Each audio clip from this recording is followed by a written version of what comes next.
a Rusia, digo. Rusia. Chile naturalmente estaba pensando... este año se quedó en casa. Sí, no va a llegar. Bueno, el subconsciente para sí lo próxima, quiere. Para Qatar, quizás. Sí, para Qatar 2022.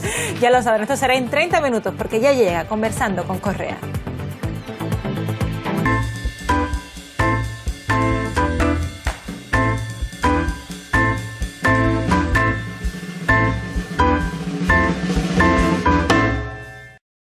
Bienvenidos amigos a otro programa más de Conversando con Correa.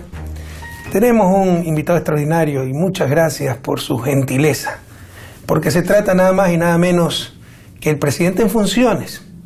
En las próximas semanas democráticamente pasará el cargo al ganador de las elecciones colombianas, pero aún presidente en funciones 2010-2018, Juan Manuel Santos, y Premio Nobel de la Paz 2016 por su compromiso con la paz, por la búsqueda de la paz en nuestra querida Colombia.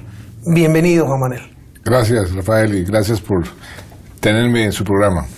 No, muchas gracias, insisto, por tu gentileza.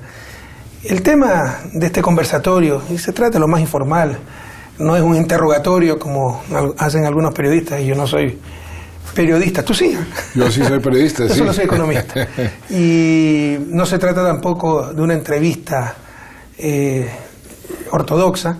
Se trata de conversar fluidamente sobre un tema central pero flexible, es Latinoamérica, zona de paz. Nosotros en la segunda conferencia de CELAC, Comunidad de Estados Latinoamericanos del Caribe, declaramos América Latina zona de paz. Sin embargo, persiste, aunque tú has avanzado muchísimo para solucionarlo, persiste el conflicto colombiano. ¿Cómo ves las cosas? ¿Cómo está el horizonte? ¿Cómo está la esperanza? Pues yo creo que hemos avanzado muchísimo hacia ese objetivo de que sea una zona totalmente en paz. En el caso colombiano, el acuerdo con las FARC fue un paso muy, muy importante, porque las FARC eran el grupo alzado en armas más grande, más antiguo, más poderoso de toda América Latina, y ya el hecho de que en las últimas elecciones, en la primera vuelta presidencial, el antiguo comandante de las FARC, alias Timochenko, hoy jefe del partido de las FARC, de un partido político debidamente registrado, coloca su voto por primera vez en su vida, después de haberse desarmado. Eso lo dice todo, eso lo dice lo que fue ese paso que permitió que tuviéramos las elecciones más seguras de nuestra historia, más tranquilas, con la mayor participación de nuestra historia. Generalmente Colombia ha sido un país muy abstencionista. Aquí participaron un porcentaje del más alto de nuestra historia y las más observadas, o sea, digo, total transparencia. Y eso es un paso muy importante. Todavía queda otro grupo, que se llama el ELN, donde el Ecuador nos ayudó muchísimo a comenzar las negociaciones. Infortunadamente se tomó la decisión de no permitir que continuaran, pero están ahora llevándose a cabo en Cuba. Yo espero que podamos avanzar bastante antes de dejar el gobierno. Nuestro objetivo es de pronto lograr un cese al fuego bilateral más un acuerdo marco. Estamos en eso. Yo creo que el ELN debe entender que si no hace eso lo deja al tren de la historia, porque las FARC ya están en la política, ya se desmovilizaron, ya están reintegrándose a la vida civil. Y eso pues sería un paso muy importante para tener una paz completa en Colombia. Pero sin duda alguna el esfuerzo que se hizo con las FARC, donde el caso suyo, el caso de todo el continente nos ayudaron muchísimo, pues ha sido un paso definitivo hacia ese objetivo de tener una paz completa.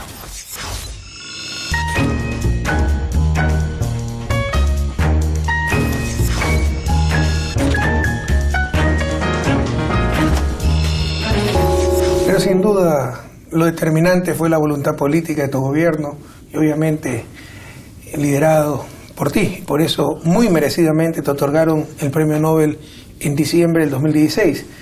Pero surgen problemas, siguen problemas, continúan los problemas, y era de esperarse. Lo conversamos alguna vez cuando yo estaba en la presidencia de Ecuador. Cuando hay estos procesos de paz, siempre hay una fracción que se rehúsa a desmovilizarse y normalmente deriva en crimen común, ¿no? Y se dedica al narcotráfico, secuestro, extorsión, etcétera. Parece que eso es lo que está sucediendo en la frontera colombo-ecuatoriana, una frontera que siempre fue, como le llamamos, muy caliente, ¿no? Por la cantidad de grupos irregulares o crimen organizado que actuaba en esa zona fronteriza, gran parte selvática, ¿no? De difícil acceso. Entonces, pero hemos tenido que lamentar 4 militares ecuatorianos muertos, 3 periodistas secuestrados y asesinados a los 18 días. También tenemos una pareja de ecuatorianos secuestrados en manos supuestamente de un guacho disidente, al menos eso dicen las noticias, disidente de la FARC, y continúan entonces los problemas, violencia, etcétera. ¿Qué hacer al respecto? ¿Cómo se está actuando? La frontera con Ecuador, y los dos lo sabemos mejor que nadie, del lado colombiano ha sido siempre un corredor estratégico del narcotráfico, y donde el Estado colombiano estuvo ausente durante décadas. Ese corredor de muy difícil acceso, porque es una geografía supremamente complicada, pues se ha convertido en este momento en una disputa entre los diferentes grupos que quedaron dedicados al narcotráfico para tratar de tener algún dominio sobre esa zona que es tan estratégica para el narcotráfico. Guacho era un miembro de las FARC hace algunos años. Confirmado que era miembro de la FARC. Sí, eso sin duda, pero no era un tipo importante. Era un tipo, porque incluso parece que es ecuatoriano, Guacho. Pues dicen que nació en Ecuador, sí. Pero era un miembro de las FARC que no era importante, y él está al servicio del narcotráfico, comprado por el narcotráfico. Ahí están teniendo cada vez más influencia los carteles mexicanos, que son los que compran la droga. Hubo grupos disidentes después del proceso de paz, como sucede en cualquier proceso de paz. En el caso colombiano, el porcentaje de los grupos que se quedaron delinquiendo es bastante menor al promedio. El promedio es alrededor del 11, 12%, hasta el 15%, en el caso colombiano fueron alrededor de 5 o 6% de la gente que no se desmovilizó, que se quedaron al servicio del narcotráfico. Es que el narcotráfico ha sido la desgracia para Colombia, porque es como una flecha que ha envenenado todo el proceso de paz y todo lo que hemos hecho en los últimos 30 o 40 años, infortunadamente. Y ahí estamos con este Guacho, lo estamos persiguiendo. Yo le he dicho a nuestros hermanos ecuatorianos y al mundo entero, tengan la absoluta seguridad que ese individuo cae. Tengan paciencia. No hay un solo bandido, individuo, criminal como este señor Guacho que esté en nuestras listas de objetivos de alto valor que no ha caído. Nosotros hemos aprendido a combatirlo, a perseguirlos, a atraparlos o a darlos de baja. Y este va a caer, tenga la seguridad. Se demora porque es hábil, porque tiene un conocimiento de la región, porque usa la frontera con mucha habilidad para esconderse. Eso lo hacen todos los delincuentes que delinquen las fronteras, usan las fronteras para tratar de escabullirse, pero este individuo va a caer.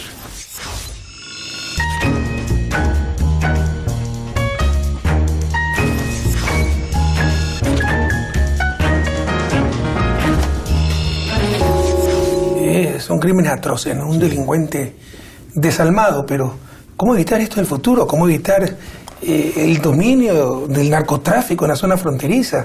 Con todo respeto, ¿cómo solucionar la ausencia del Estado en esa zona? Estamos adquiriendo control territorial que no se hacen de un día para otro. Ya llevamos más de 11.000 unidades entre policía y ejército que están en el municipio de Tumaco, en un solo municipio. Porque nosotros en el momento más difícil de control de la frontera, cuando estaban muy activos los grupos irregulares, llegamos a tener también 11.000 hombres entre militares y policías, pero en toda la frontera.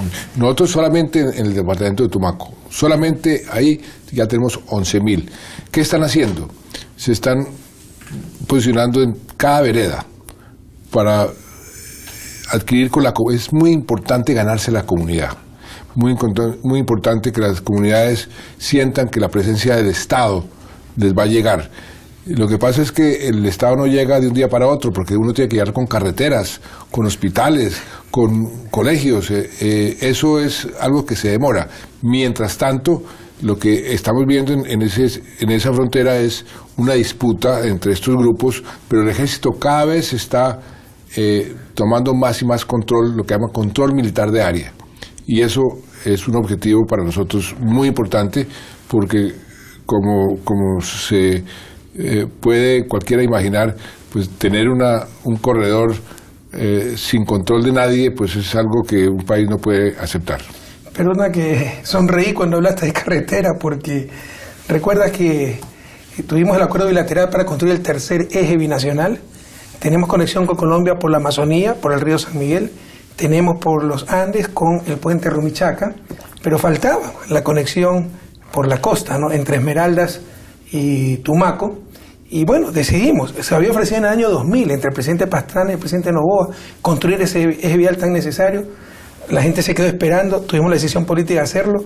Nosotros lo hicimos del lado ecuatoriano y nos delegaron a hacer el puente que pagamos mitad. Y ustedes del lado colombiano, pero se atrasaron un poquito. Sí. Están a 2 kilómetros y la prensa ecuatoriana sacó, Correa hizo una carretera que va a ningún lado. Y cierta gente dijo que era para que pasara por ahí el narcotráfico. O sea, ya se dice cualquier cosa. Yo sí soy testigo de que eso no fue así. Eso es culpa colombiana de que nosotros nos atrasamos y seguimos atrasados en esa carretera. Estamos construyendo una doble calzada desde San Miguel pues hasta Neiva. Y por supuesto el puente que nosotros inauguramos, pues que es un puente muy importante en la frontera con Ecuador, pero sí, ahí la culpa ha sido colombiana, ¿no? Te agradezco esa aclaración, porque se llegó a decir, tomaron fotos, ¿eh? No. Y como llega el puente, todavía a donde no hay nada, porque ustedes están a 2 kilómetros, que habíamos hecho una carretera y un puente hacia la nada, y para que pasara el narcotráfico y los grupos irregulares. Con Perú, que tiene mucho menos población que Colombia, tenemos 5 ejes viales. Y eso es, así se combate los grupos irregulares, el narcotráfico, con desarrollo. Pablo VI decía en su encíclica Popular un Progreso, el desarrollo es el nuevo nombre de la paz. Por si acaso también se iba a decir que conmigo hubo paz en la frontera, porque yo tenía un pacto con los narcotraficantes y con la FARC. Recuerda cómo coordinamos acciones con las comisiones bilaterales de frontera, siempre hubo con una Bifron, colaboración muy importante con el Ministerio de Seguridad, para combatir el narcotráfico, para combatir todo tipo de delincuencia en la frontera, porque eso... Jamás íbamos a permitir la violencia, y peor aún, que se atente contra la soberanía del Ecuador cuando esos grupos pasaban irregulares. Otra cosa es que pasen de civil, es muy difícil detectarlos en ese caso. Muchas gracias por esa aclaración. Vamos con el cariño que te tengo y la admiración que te tengo, una pregunta un poco delicada. ¿Cómo explicarle al mundo, a América Latina, un premio Nobel de la Paz que quiere integrarse a la OTAN? Porque muchos no han querido entender qué tipo de relación estamos estableciendo con la OTAN. No es que vamos a ser miembros de la OTAN. Lo que estamos haciendo es asociarnos en una categoría que se llama socio global.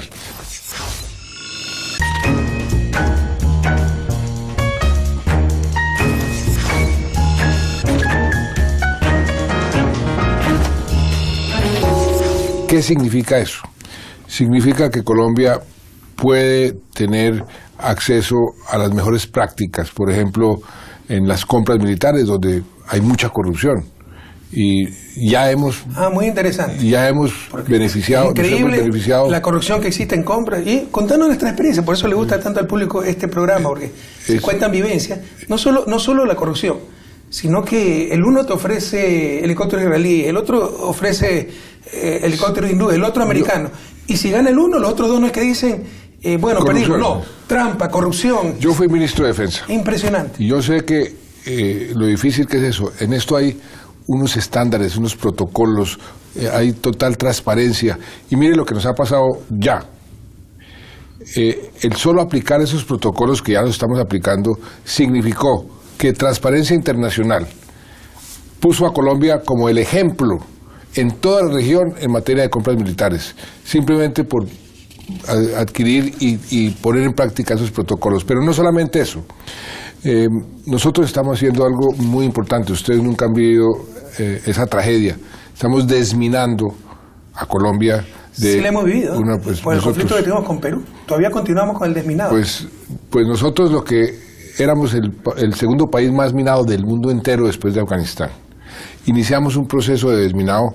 Teníamos 675 municipios contaminados con minas antipersonal, que es el arma más macabra, más cobarde y más... una mina mató a 400 soldados. Esto es realmente cuando yo veía en las zonas a todas estas personas o morían o quedaban totalmente destrozadas, sin piernas, sin brazos, sin ojos. Es realmente un horror de la guerra. Ya tenemos 275 municipios completamente desminados. La OTAN nos está ayudando, asesorando. Tenemos nosotros la primera brigada de desminado humanitario, militar, en el mundo. Eso es algo muy importante. Entonces nosotros estamos transfiriendo tecnología a ellos para que lo usen en otros sitios donde van a desminar. Tenemos asesoría, por ejemplo, en una cosa que se llama el programa de integridad, que los soldados y policías, sobre todo los soldados, porque es militar, respeten los derechos humanos, que sepan que la legitimidad de una fuerza pública radica en el respeto por los derechos humanos de las comunidades. Entonces es ese tipo de colaboración. Algunos han querido decir que es que vamos a usar la OTAN para atacar a ningún país. No, es que eso no está dentro de este acuerdo de cooperación, ni más faltaba. No se trata de llevar la OTAN a América Latina, se trata de utilizar esa institución de buenas prácticas, poder asimilar esas buenas prácticas y darle a nuestras Fuerzas Armadas, que ya dejaron de pelear en esta guerra, una visión moderna de lo que un ejército puede hacer, participando en misiones de paz en otras partes del mundo, haciendo ejercicios que son para buscar la paz, no para buscar la guerra.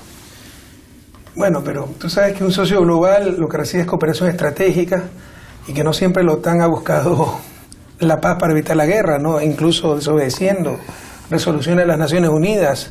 Ha habido bombardeos a Yugoslavia, Libia, Siria, y necesariamente pues los países, incluso como a nivel de socios globales, pero es que nosotros no se involucran en eso. Nosotros no estamos, esta sociedad, este socio global no nos obliga bajo ninguna circunstancia a participar en ningún tipo de operación militar.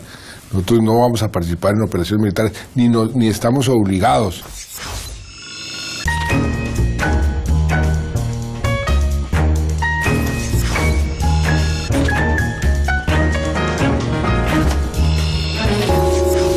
Aquí lo que hay son beneficios, acceso a mejores prácticas para tener unas fuerzas militares mejor capacitadas, con los últimos estándares. Eso es algo que a cualquier país le interesa, a nosotros nos interesa muchísimo. Desde el punto de vista extremadamente necesario, porque me consta, donde más conflictos hay, donde más falta de transparencia existe, porque uno no es especialista. Por ejemplo, si recuerdo que compramos una flotilla de helicópteros que no existía mediano a la India, salieron muy malos los helicópteros, la culpa de Correa, como si uno los compran comisiones militares, los propios pilotos. Además deben ser suicidas, pues si a propósito los compraron mal, porque son ellos los que van a manejar. Uno de esos helicópteros, el helicóptero presidencial, ¿no? Que incluso se estrelló, fue un error humano, pero otros sí cayeron por fallas mecánicas. Pero, o sea, se compra el momento y salen mal, la culpa de Correa o del gobierno. Eso lo compran comisiones militares y muchas veces sí, o sea, uno no puede ya adivinar aquello, puede haber intereses creados. ¿No? Por eso esta asociación es buena. Eso nos desde ese punto de vista, y hay protocolos escritos transparentes, todo el mundo sabe acá tenerse, cómo hacen, y eso da tranquilidad. Sí, pero es ineludible, mi querido Manuel, que se legitima un poco la OTAN. Y bueno, continúa el conflicto con Rusia, apoya a Ucrania, a Georgia, Moldovia, cada vez rodeando más a Rusia, y en caso de un conflicto, imagínate. Pero es que un conflicto, nosotros no vamos a estar metidos en ese conflicto, no nos obliga. Lo que hacemos es absorber las buenas prácticas que nos interesan, porque queremos tener unas fuerzas armadas transparentes, bien entrenadas, capacitadas, que cualquier país lo que necesita es eso. ¿Y por qué no, en lugar de buscar la manera de comprar de mejor forma más armamento, no buscamos la forma de comprar menos armamento y desarmar América Latina? Pues en el caso nuestro, hoy ya llevamos 3 años, vamos para el 4º año, donde el presupuesto de educación está bien por encima del presupuesto de defensa y seguridad, y esa diferencia se está ampliando. Nosotros estamos dándole prioridad a la inversión social, por eso logramos bajar la pobreza en Colombia más que cualquier otro país de América Latina en estos 6 años, y sobre todo la desigualdad, no dicho por el gobierno colombiano, dicho por la CEPAL. Colombia ha hecho, por ejemplo, hicimos un ensayo de atacar la pobreza con un índice diferente, que es el índice multidimensional.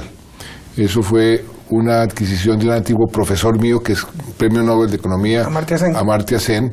Nos llevamos a Colombia. ¿Fue profesor tuyo, Amartya? Fue 2 veces profesor mío. Qué privilegio. Y entonces me hubiera encantado ser alumno del profesor Sen. Él me dijo, mire, esto es una oportunidad de oro para usted y para mí. Ponga en práctica este índice para atacar la pobreza. Y ha sido muy exitoso. ¿Por qué?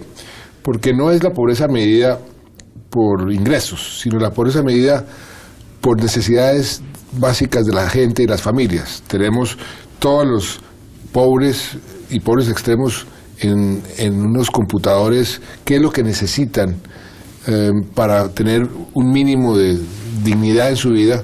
Entonces nos ayuda a focalizar el gasto social con más efectividad, y eso nos ha resultado muy positivo, y tenemos entonces unos resultados de lucha contra la pobreza que son relativamente superiores al resto. Todavía tenemos mucho camino por recorrer, tenemos demasiados pobres en Colombia y demasiadas desigualdades, pero hemos avanzado muchísimo. Pero todo esto viene a decir que el gasto social lo hemos venido creciendo en términos relativos con el gasto militar.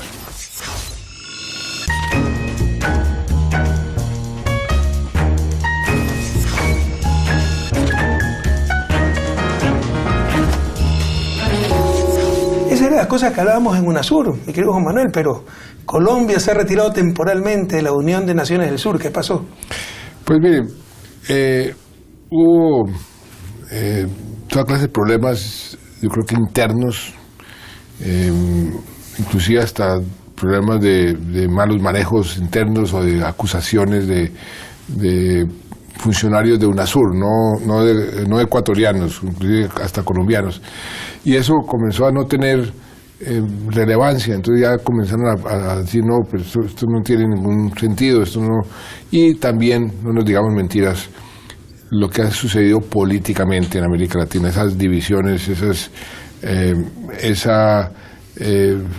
fraccionamiento, pues ha debilitado mucho UNASUR, y entonces se decidió, mire, vamos a hacer un alto en el camino, a ver si esto se arregla, pues se arregla, o si no, pues acabamos con eso.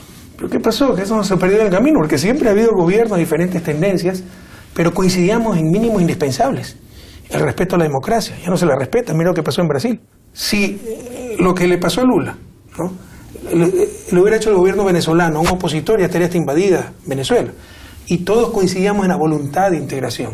Y ahora como que si se quiere muchas veces boicotear esa integración. ¿Qué pasó? ¿Qué se nos perdió en el camino? No, el funcionamiento político, pues la situación en Venezuela que ha sido tan complicada. Yo tenía una buena relación con Maduro, la tuve una buena relación con Chávez, nos ayudó muchísimo en el proceso de paz. Yo le dije a Chávez cuando nos sentamos, mire, usted tiene su revolución bolivariana, yo soy un demócrata liberal, yo no voy a ser revolucionario bolivariano y usted no va a ser un demócrata liberal. Nos respetamos eso, lo mismo que le dijo Reagan a Gorbachev cuando se reunieron. Mire, yo nunca voy a ser comunista y usted nunca va a ser un capitalista, pero podemos trabajar juntos por un bien superior que era reducir las armas nucleares. Eso mismo le dije yo a Chávez y tuvimos una gran relación hasta el día que se murió. Y con Maduro teníamos una gran relación hasta el día en que quebró la democracia. Cuando él unilateralmente decidió elegir una asamblea constituyente, deslegitimando la Asamblea Nacional, y a través de eso comenzar a recoger todos los poderes, ahí comenzó a destruirse la democracia venezolana y ahí comencé yo a separarme de Venezuela como una nación con la cual uno podía tener una buena relación. Son factores políticos que suceden y infortunadamente el caso venezolano es cada vez peor. Cada vez hay más represión, cada vez más irrespeto por los derechos humanos. Nos estamos sufriendo nosotros más de 1 millón de venezolanos que están llegando a Colombia muriéndose de hambre o muriéndose porque no tienen medicina. Un país que tiene las reservas más grandes del mundo en petróleo, con esa situación es algo realmente irracional e inaceptable. Bueno, puede ser tema para otro conversatorio. Para finalizar, querido Juan Manuel, agradeciéndote nuevamente, presidente en funciones, se ha dado el tiempo para esta entrevista, como siempre tan caballeroso, mi querido Juan Manuel, y un querido amigo. Pero yo quiero decir algo, como dicen, en vivo y en directo. La relación que tuvimos, después de los problemas que tuvimos, lo que nosotros dos construimos para Ecuador y para Colombia fue muy importante, para mí fue muy importante. Nosotros logramos llevar las relaciones a un nivel que jamás habíamos tenido Ecuador y Colombia, y es algo que le agradezco. Pudimos trabajar juntos, nos entendimos muy bien, y eso es algo que yo aprecio y que apreciaré siempre. Por eso estoy aquí, porque le tengo un gran agradecimiento de lo que hicimos juntos. Yo te tengo mucha gratitud, Juan Manuel. Para conocimiento de la audiencia, el 1 de marzo de 2008 hubo un bombardeo en territorio ecuatoriano, rompimos relaciones durante el gobierno de Álvaro Uribe con Colombia. Luego llegó Juan Manuel y llevamos las relaciones Colombia-ecuatorianas al mejor nivel de la historia, incluso haciendo gabinetes binacionales que fueron tan eficientes para servir a nuestros pueblos, sobre todo a nuestros ciudadanos de zona de frontera. Muchas gracias, Juan Manuel. Mucha suerte, pronto acaba la presidencia, Dios te bendiga en tu vida y Dios bendiga a nuestra querida Colombia, un país extraordinario, porque pese al sufrimiento, pese a la violencia, qué linda que es la gente colombiana, qué bello país, cuánta pujanza, cuánta esperanza, cuánto impulso hacia el desarrollo. Fuerza Colombia, muchísimas gracias, Juan Manuel. Gracias, Jorge. Muchas gracias. A ti.